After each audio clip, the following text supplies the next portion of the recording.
Жогорку кеңештин төрагасы Талант Мамытов Россиянын федералдык жыйынынын мамлекеттик думасынын төрагасы Вячеслав Володин менен жолугушту. Бүгүн 21 февралда Кыргыз Республикасынын Жогорку кеңешинин төрагасы Талант Мамытов баштаган парламенттик делегация Россиядагы расмий иш сапардын алкагында федералдык жыйындын мамлекеттик думасынын төрагасы Вячеслав Володин менен жолугушту. Жолугушуунун жүрүшүндө кызматташтыктын негизги багыттары боюнча бир катар маселелер талкууланды. Төрага Талант Мамытов Россия Кыргызстан үчүн ишенимдүү өнөктөш экенин белгилеп, калыптанган достук мамиле мындан ары да жигердүү улантыла берерин кошумчалады. Мындан тышкары төрага эки өлкөнүн парламенттеринин ортосундагы байланыш жогорку деңгээлде экенине токтолуп, эки тараптуу жана КМШ, ПА, ЖККП алкагындагы алакаларды сактоого жана арттырууга багытталган Кыргыз тараптын аракети тууралуу сөз кылды. Ошондой эле Вячеслав Володин Талант Мамытовдун эки өлкөнүн парламенттеринин тиешелүү комитеттеринин өз ара байланышын арттыруу тууралуу пикирине макул болуп,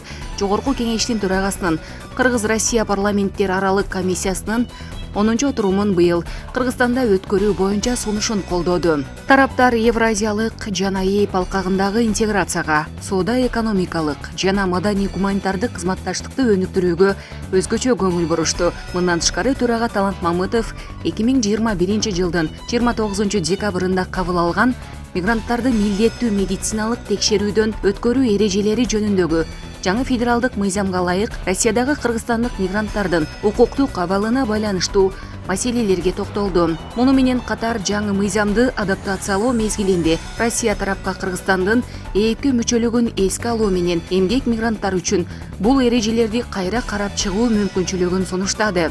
Сүйлөшүүлөрдүн соңунда эки өлкөнүн жарандарынын кызыкчылыгына шайкеш келген мыйзамдарды кабыл алууга жана ар тараптуу кызматташууну тереңдетүүгө багытталган эки өлкөнүн парламенттеринин ортосундагы туруктуу байланыштарды жана жолугушууларды уюштуруу зарылчылыгы белгиленди. Кошумчалай кетсек, парламенттик делегациянын расмий иш сапары Кремль дубалынын жанындагы белгисиз жоокердин эстелигине гүл чамбар коюу менен башталган.